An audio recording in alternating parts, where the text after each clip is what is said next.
Hi, everybody. Welcome back to another Second Breakfast podcast. I'm Andy Roth. That's Phil Duvall. Say hi, Phil. Hi. Hi. Hi. Hello. And it's Tuesday again, like it happens every week. Oh my And, gosh. right? I Right? feel like it was just Tuesday, like last Tuesday. Right? Oh. And that means it's time for a new installment of the Indefensible Position. Andy, what The does it mean for something to be an indefensible position? It means the position cannot be defended. Then And why would we yet, take that position? because we're idiots, Phil. I Okay. mean, I mean, what do you want me to say? Because we're idiots. Yeah. Today's indefensible position, Hit which me. I will spend some time defending, and Phil will spend some time attacking, and then we will switch roles. Switch. Pull the old switcheroo. Indeed. Whew, gotta shake that out. Phil, Yeah. Quentin Tarantino looks Yes. like that baby. Quentin Tarantino, I've heard of him. Quentin Tarantino is the best director alive. Andy, that position is indefensible. I do not believe so. Let me tell you why. All right. Look at his movies. Every single one of them is a masterpiece. If we're talking batting average, if we're talking batting average, the man very easily could be said to be batting 1,000. Not just with fun movies, with good movies. Hit me. You already disagree with me. I I think we all know how I feel about Quentin Tarantino. Hmm. I don't know that I agree with your batting 1,000 if you count Four Rooms and Grindhouse. Neither I Four Rooms is not good at all, and Grindhouse is not bad. But everything else I would say is actually great. I would disagree with you about his half of Grindhouse. I think his house half of Grindhouse is actually great. It's just not as Okay. complex as we've come to expect from him. But I am not counting Grindhouse, nor am I Okay, so let counting me Four make let Rooms. me make my let me make my more pointed argument. Okay? Bring it, compadre. Martin Scorsese. That's the argument because he's alive and he's a film director. Is his batting average as high? No, he makes way more movies. He has completely influenced every single person who's shot any who's even said the word film in the last 30 years. He made Taxi Driver, Raging Bull, Goodfellas, Casino, The Departed. I loved Hugo. I think that belongs on the list. Me too. And then there are movies that I'm not mentioning because they're not my favorites, but I mean, people love King of Comedy, and like the fancy cognoscenti of film people love King of Comedy, and Mean Streets, and he wins. He's just Last like Temptation of Christ. yeah, Last Temptation of Christ, well played. Last Yeah. Temptation of Christ, Kundun was not a bad film at all. Was really good, beautifully shot. I'm a big fan of Last Temptation of Christ. Although I should say I'm a big fan. I don't watch it a bunch of times, but as a Christian, that movie fascinates me endlessly. And Sure. I can't like, but all I could have just said Taxi Driver or Goodfellas, and this conversation would be over, or Raging Bull. Oh, But I disagree with you. I disagree with you not only in principle, but because I now hate you. okay, Um, those movies are so ridiculously influential on the language of film and the way that he uses it. It's I don't know. I can't even believe. I mean, and even if you don't think it's him, I mean, we can make the argument for Woody Allen. We can make the argument for Okay, let me respond. Let me respond. Influential, get out of here with your influential, okay? Because that is only one way of defining it. And I wouldn't even, and frankly, he may have started significantly after Scorsese, but Tarantino is not exactly uninfluential in the world of today's filmmakers.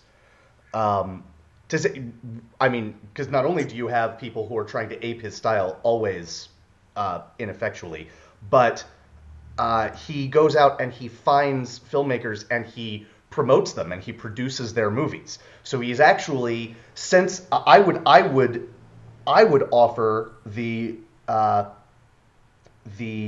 statement that since Quentin Tarantino started making movies, he has been, just in that time period, he has been more influential to Hollywood than Scorsese has been.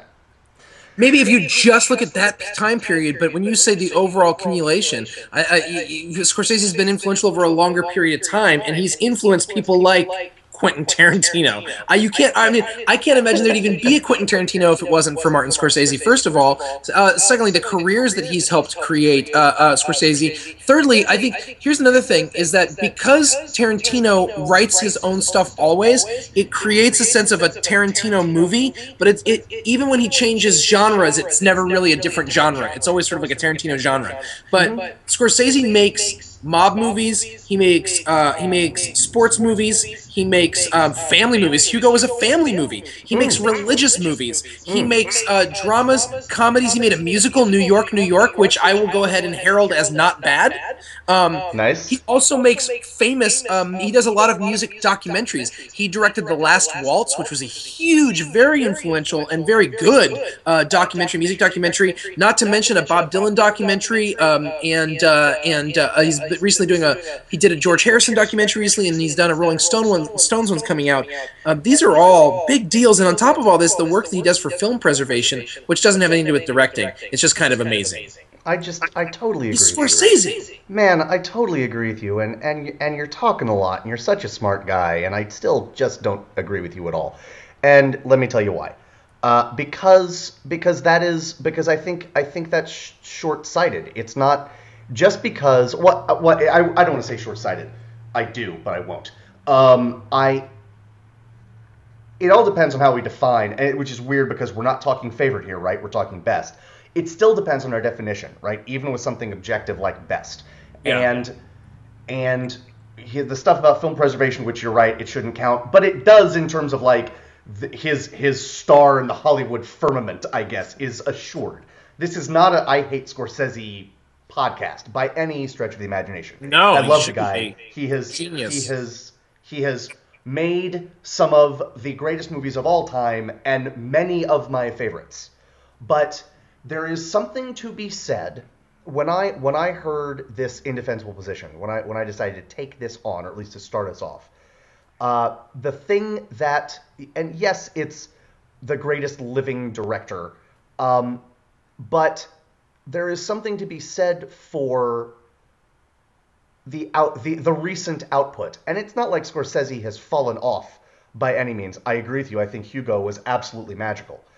But I think he has been surpassed by Tarantino. And the reason I think that is because Tarantino, more than any director that I can think of, is not only producing movies that fit our time, but he is making, the movies he produces make our time. We live in a time of commentary, right? We live in a time, for better or worse, of meta blank, right? Mm-hmm. And Quentin Tarantino is the single greatest director in Hollywood history of meta blank, right? I'll stand by that statement. I think I'm right about that. Well, it's hard for me to argue against meta blank because my brain explodes when I try to think about what the F that even means. It's what you were talking about when you were talking about a Tarantino genre. My pushback on that is, why is that a bad thing? It's not a bad thing that, I mean, people love U2, but to me, all their songs kind of sound the same, you know? But I was literally driving down the street yesterday. This is a true story. Okay. And I thought about U2, and I was like, why do people give a crap? Like, I literally thought about U2, and then immediately was like, why are we still talking about them? Like, it blows my mind that people care about U2. And there's people who are going to watch us and be like, they're not very good. Here's the other thing. The Coen brothers. I mean, the Coen brothers, everything you just said about Tarantino, I mean, the Coen brothers. You want to argue about quotability? Big Lebowski. You want to argue about playing with different genres and being cinematic? They've done almost every genre there is to do. You want to talk about distinctive language and creating their own sense of cinema and on all of that? You've got the Coen Brothers. You want to talk about using pop culture music? Their soundtrack for "O Brother Where Art Thou" is one of the greatest selling soundtracks of all time, and they've single-handedly brought like roots music back into the play with their movies. You want to talk about complexity? "O Brother Where Art Thou" was a movie about Ulysses that was translated into the Depression-era South. If you go on and on and on and on, they remade an unremakeable movie with True Grit, although they didn't really remake it. They used the book. They actually used the book. But I mean, I don't know. I think iconography. Iconically speaking, I think you could talk about the Coen Brothers. And the Coen Brothers have been recognized for their filmmaking in a way that Tarantino hasn't. Which may mean something or doesn't, I guess. Yeah, okay, yeah. I'm pushing back on... I'm pushing back on that. I'm just throwing stuff at the wall now. But Right, exactly. I think a good argument could easily be made for the Coen Brothers as the best filmmakers. Sure, I do too. Here's the problem with the argument with your argument that I'm hearing. The whole because in some sense, like, and again, much like this is not a bash Scorsese podcast, this is certainly not a bash the Coen Brothers podcast. But I happen to think you don't have a monopoly on loving those guys, tough guy. Frances McDormand has a monopoly on loving those guys. She loves only one of them. It would be very confusing if she loved both of them. I'm sure she has a deep affection for the other one. Thanksgiving dinner would Tell me, without awkward. looking at the computer, which one is she married to? Joel. Okay, well done. Well done.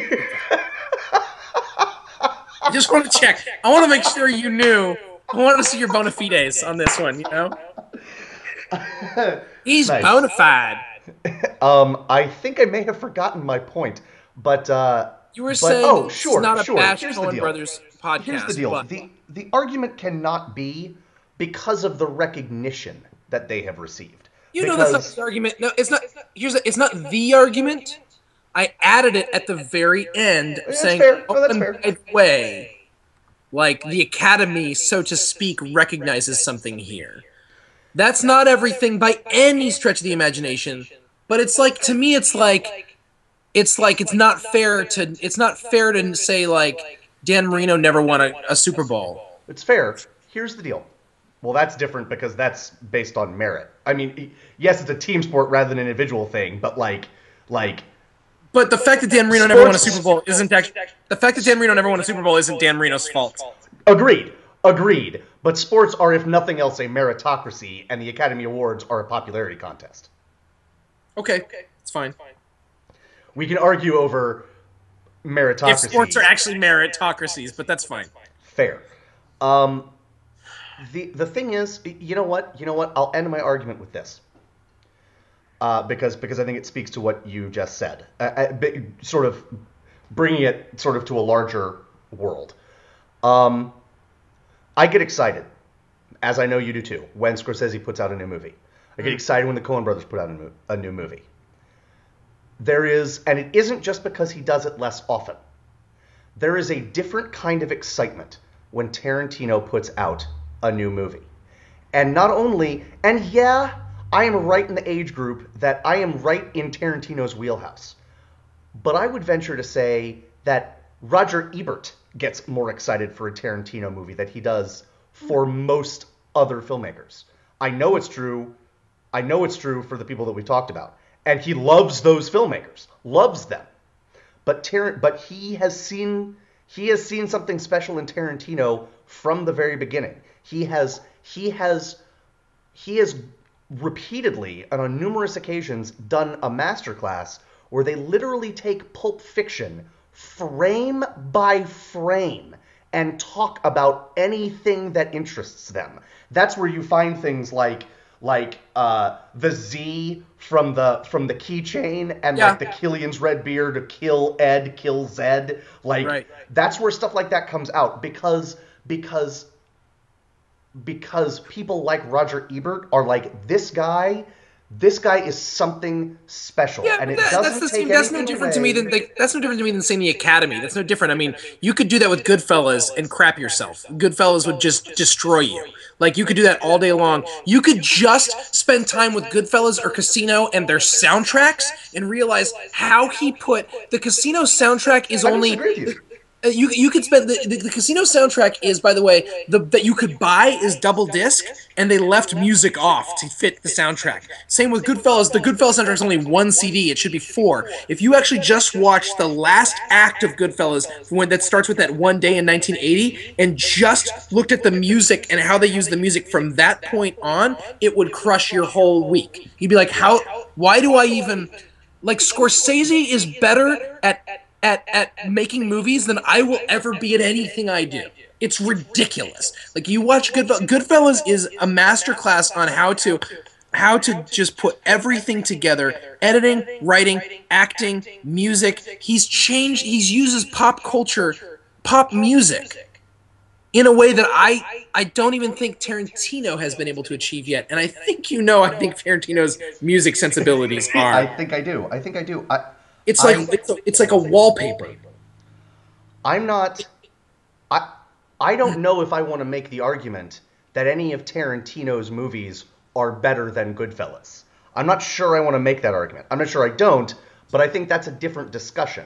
Okay. Again, I'm not going to dispute the fact that Goodfellas is amazing, right? Right. I just think Tarantino's better.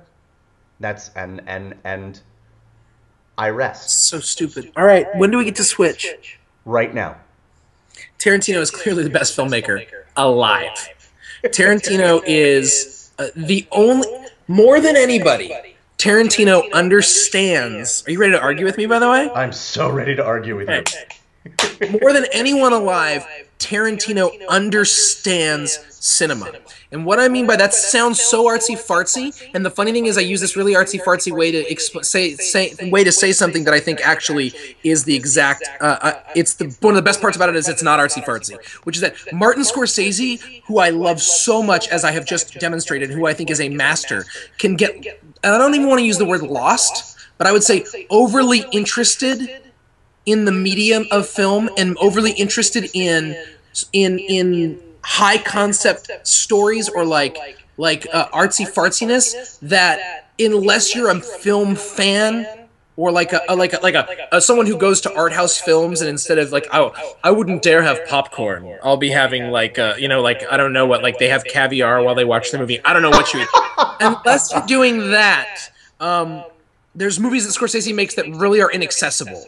Tarantino uses the best sort of techniques and influences from Hitchcock, De Palma, Kurosawa, Scorsese, all the guys, all the big names, uses all of their techniques and never once forgets that he is making something for popular consumption.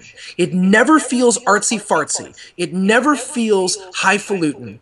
It always manages to be for popular taste, and yet never ever is dumbed down.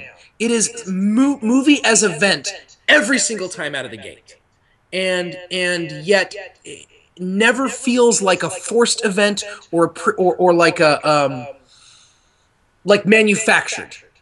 He manages to make the most insane things feel organic and necessary and exciting and entertaining. Tarantino. That's my opening salvo. I don't know that I agree with you. I mean I agree with your conclusion, but a number of your things along the way I'm not sure I agree with you. I think, and this is going to sound like I'm agreeing with you on the overall point, and I'm not going to. I am going to argue that Tarantino is not the greatest director alive. But you say like everything feels organic. I don't think so. I think a lot of things feel inorganic. Having said that, that is not necessarily a bad thing. What? Like what? Give me an example. Like his dialogue. His dialogue feels very, very, if I can use the word, it feels very theatrical. It doesn't feel it doesn't feel like the way people actually talk. I want to point this out. I'm not saying it's bad. I love Tarantino's dialogue. Tarantino's dialogue is like candy for my ears. But I will actually, you know what? I'll give you that. I think you're right. I think you're right about that, and I think I misspoke in that sense. I'm not going to fight that part because I think Sure. that it'll defeat a larger purpose if I get hung up on that. And I think you're right. That, like, there have been times, I think the times I've noticed it the most, there were a couple times in Inglourious Bastards where I was really like, you're just like, the language is a little, and I think, what's funny is I feel like it's like characters have to learn how to use it. Characters have to learn how to speak his language, and it's very similar to Mamet in that way, where it's like you have to learn. It's not that it's bad or good. It's that it's very stylized, and like. But here's the thing: is it doesn't sound stylized when Samuel L. Jackson does it. You know, and it's funny. It's funny. I didn't even think it felt stylized when Travolta did it. I'm gonna disagree with you, and it's a matter of degrees at this point, because, well, then allow me to retort. Sounds stylized to me. It sounds wonderful. It sounds wonderful. But I mean, to the degree, it sounds like someone who likes using words. To me, it's not stylized because I that's agree with you. No, but I don't mean Tarantino. I mean the character who says it, and that's different. I gotcha. Okay. Like Jules is using. I mean, this is a guy that he uses this stage to terrify. Of course I agree with you. Of course I agree. And that's my point. Is it's an insane situation that Tarantino manages to make work. That I think a lot of people have tried to copy him, and then it just sounds like really clever people talking at each other. Agreed. Just like people try to copy Mamet, and it's just vulgarity. I want to move on because the where we agree here is so much the majority, and where we disagree is so minute. Okay. I want to move on to the highfalutin aspect of your argument, and that is, Taxi Driver is not a highfalutin movie. Casino no, I didn't say it was. I never said. I didn't say. Whoa! I didn't say it was, and I didn't say all Scorsese's movies were. I said that he has the capacity to make them. Kundun was. Last Temptation of Christ was. To some degree, Hugo is. Interesting. He has the capacity to make movies that are highfalutin. Are all of his movies? Absolutely not. But none of them are pop or use pop sensibility quite the way Tarantino is able. Tarantino is able to harness that. I might agree with you, but here's where I will disagree with you. What you just said, equaling best director. You're right. Martin Scorsese has forgotten, and let me say this. I think Quentin Tarantino, and I don't think he gets enough credit for this, he is one of the most intelligent filmmakers. Yes. Like, not just screenwriters, not just like, ooh, he made that pretty picture, but like intelligent about film history and about the he's a master. He is a master. He's a master. I feel like Scorsese has forgotten more about filmmaking than Tarantino will know. Say that. I think that's silly. I'm a silly guy. What are you gonna do? I also think I don't want this to be Scorsese versus Tarantino. For any number some other people fight me. Coen brothers. I think on his best day, just jam me. You just stab me right in the eye. I think on his best day, and I'm not just saying this to add a new name to the conversation. I think on his best day, Wes Anderson is on a trajectory that he's going to be in that conversation. Okay, I couldn't agree with you less. Yeah, I don't care. I love Wes Anderson. Yeah. I love Wes Anderson. Yep. But I don't think that he is able to bring. I have to sit with that because the problem with this conversation. Allow me to sort of talk more about that because I want you to know where I'm coming from with it. Okay. Popularity is utterly unimportant to me on an Academy Award level or on a box office level. I just couldn't care less. So that's stupid of you. That's so stupid. We're not talking favorite. We're talking best. I agree, and part of understanding to say something is the best filmmaker is to understand that their use of that media, which is by definition a popular culture media, it's a vehicle, it's a medium that is like part of it is you go and you eat freaking popcorn and sit with a bunch of other people and in the dark and you all go to these places together and you share in the experience. That is like Popularity is not everything by any stretch of the imagination, but it's something. So for you to say it's not the deciding factor is fine, but for you to say you could care less is silly. It matters. It matters deeply. Okay. Like, Okay. I'll accessibility change to that. pop I'll culture. change that very, very slightly. I could care less, but only a little bit. And let me explain further why. Okay. It's unbelievable that like strangely by being a man of the people, you are the more pretentious one right now. I love it. I love I'm not it. more pretentious. I'm just angry. That's not the same Okay, thing. fair enough. Fair enough. Be angry. Here's why that's silly. Here's why it's silly to think it's silly. Because tastes change, right? Like we change. If you were to sit me down in a movie theater with or without popcorn, with or without other people there, and you were to show me Seven Samurai, right? If you were to put me in the middle of today's movie-going audience, okay, they would not like that movie, I'm going to argue, as much as they might like the new Tarantino movie. That does not mean that the Seven Samurai is not equal to any one of, whatever you might say, Tarantino's output. Right? Okay. So popularity, while I suppose it can enter the equation, that can't be it. It can't be it. It can't even be a large part of it. It's not just popularity, it's accessibility. And to some degree that was never going to be as accessible to Western culture because it's in Japanese and it's in black and white. I mean, and then I'll say Lawrence of Arabia or It Happened One Night or Singing in the Rain. You know, let's go with that last one. But I'm saying that the even in its time, it's not just popularity, because Tarantino's nowhere near as popular as a bunch of other people who make movies. He's not as popular as David Fincher. He's not as popular, for that matter, as Michael Bay. He's not, though. So it's not. I'm not saying popularity. You're right. I'm not saying it's about popularity so much as accessibility, and that is different. That he manages, and I said from the beginning, he manages, and you and I totally agree on how intelligent of a filmmaker Tarantino is. Yeah. The fact that he manages to be intelligent and speak intelligently and deeply in a way that is accessible, and using things like crazy action sequences to actually tell a story is not the same as crazy action sequences for their own sake. And so to me, that's the thing, is he takes a very simple theme and just is able to like expose it in a way that anyone will watch it and anyone will dig it. And if you don't want to go further than that, you're like, then you get what you get. But you have the potential to just like dig deep into that thing, because he clearly has. And I don't know. To me, that's a really rare gift. I agree with you. I agree with everything you just said. Absolutely. I mean, if we can continue. So Wes Anderson. Sorry. So Wes Anderson. Oh, I mean, Wes Anderson is my. You know, again, this depends on how we define it. Wes Anderson's on his best day, you know, that team can beat any team on their best day. Like, he's my guy for that. But I don't need to use him, because the people you brought up, I think Tarantino's batting average might be higher. But he's talking about retiring.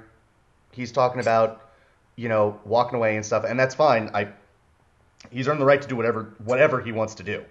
But if you were to put a list of all of his movies up against a list of all of the movies, even just all the movies that I have seen, because I haven't seen all of them, of the Coen brothers, of Scorsese, of Fincher, you know. Wait.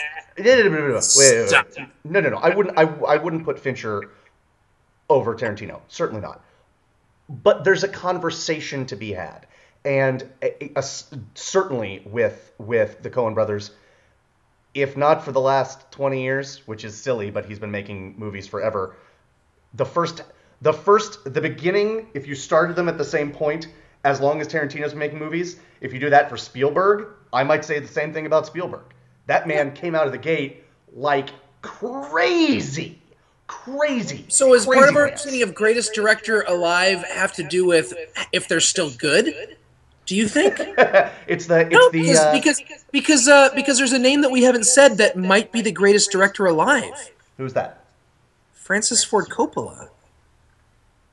And it doesn't matter that he's made a ton of garbage movies. Right. Because he made 2 of the top 10 greatest American films of all time. 2 of the top 10 greatest American film. And that doesn't even count Apocalypse Now in the conversation. I was gonna say, and if you make that the top 20, he might have 4. Yeah. You're right. So I mean, I mean, if you just, I mean, it's just like. I think here's where I'll push back on. Problem on is, you just no one will argue Coppola because he's made so much garbage. Well, it's not. I'll take out the garbage though. I'll take out the garbage. That was awesome. That was very Schwarzenegger of you.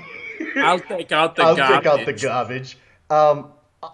Let's leave aside the garbage, and I'll still argue against Coppola in terms of being in this conversation, because you could make the single greatest movie that has ever been made, but if it's your only movie, like. You don't need to have you don't have to have like uber longevity, but we're talking about 4 movies, which is a career for a lot of people. But we're by necessity nitpicking here, right? And Tarantino hasn't made a lot of movies, but he's made more than 4, you know? And every single one that he's made is, in my opinion, great. And I agree with you. I find it easier to argue for Tarantino versus someone like the Coen brothers, even though the Coen brothers have more movies, even though Scorsese has more movies, even though Spielberg has more movies. Like, it's easier for me to argue Tarantino against those guys than Coppola against those guys. Even though what you say about 2 of the top 10 and 4 potentially the top 20, I would agree with that. Does that make sense? Yes, it does. Oh wait, are we almost done? I think so. Can we drop the artifice for a second? Yes. Okay. Oh wait, I need to breathe. That was really intense. That was intense. I don't like arguing with you, actually. I like enjoying you. So here's my question. All artifice dropped. Yeah. Who do you think's the best director alive? I hate asking you to clarify that question. Who's your favorite director?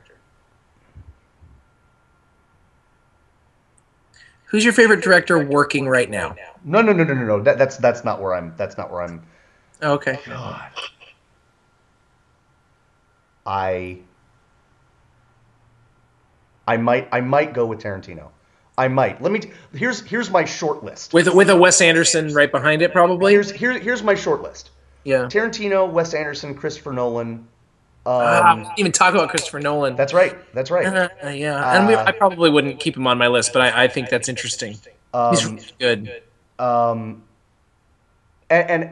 he actually makes my list not for the Batman movies, although I love them, but for a number of the same reasons that Scorsese also on my list. For a number of the reasons that Scorsese would, which the things he does outside, which feed into his work as a director, which are not specifically directing movies. Nolan is just as much of a fan and champion of film history as Scorsese. He doesn't. That's not. No one in the history. No, and I'm just objectively. No one. Right. Take Scorsese out of it. He's as much of a champion as anyone. Okay, fair enough. That's more precisely what I mean. That's more precisely what I mean. Right. Same answer. Same question. It's Tarantino. It's Tarantino for me, and specifically, I think we've talked a lot about it, but what he did for me in film with Pulp Fiction changed the way that I think about movies and changed the dialogue, changed the way I think about music. Scorsese's had a lot to do with music for me as well, both of them personally and in relation to film. But Tarantino, and you mentioned it, like I love and the second would be Coen Brothers, very close second. But the Coen Brothers, I love them, and they do something special to me. And I'll leave a Coen Brothers movie. Like, I left No Country for Old Men, and I, went home and, was scared to be alone. And not scared because of, Jason's outside the door with a machete. Right. Scared because I might die in my sleep. Yeah. It was a different kind of fear. It was existential, that they created that sense of existential dread that I can't even, fathom, and then turn around and they're the same people that made the Hudsucker Proxy. Right. And for real quick, that, I'm amazed. But Tarantino, I don't get more excited for anybody than I get for yeah. Tarantino. And I walk out of the theater, I get that excited, and I walk out every time going, yeah. What I'll say about the Coen brothers is this, to sort of tie it into something you said about Tarantino, and then I don't need to say anymore, because this is the longest 10 minutes I have ever experienced. You say like he tackles a lot of different genres, but they all feel like a Tarantino movie. I would say that, just leaving out best, leaving out favorite, I would say that for me, that's even more true for the Coen brothers. You look at something like The Hudsucker Proxy, you look at something like A Serious Man. You look at something like Raising Arizona, Miller's Crossing, Blood Simple, The Man Who Wasn't There, like Oh Brother Where Art Thou. These are like wildly different movies. They all feel like Coen brothers movies. Yeah. But they are. And yet they manage to fit within the strictures of their genre really, really beautifully. Yes. I mean, True Grit is a Western. It does not actually, if you're watching it, you'd never knew who the Coen brothers were. I don't think you'd be like, oh, it's a Coen brothers Western. Right. You might be like, this is a weird Western. Indeed.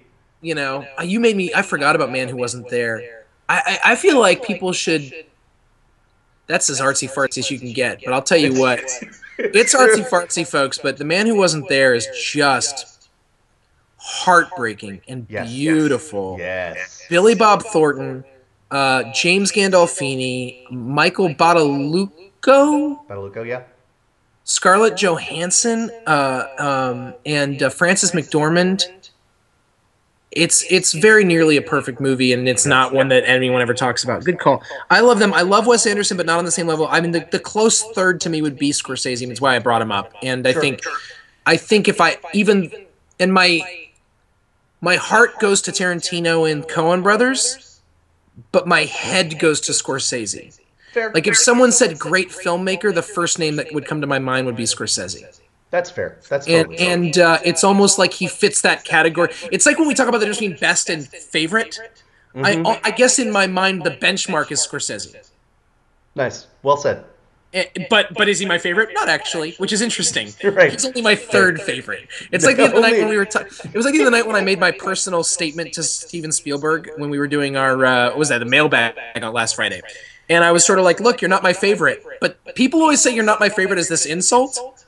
But realistically, Spielberg is like, he's not my favorite, but I freaking love his movies. Come on, it's true. Right. Like, I mean, except the ones I don't love. That's the thing. Well, right. I don't love them in the same way. But I mean, if you just like you know, you put up the first three Indiana Jones movies and E.T. and Close Encounters, Jaws, just Jaws.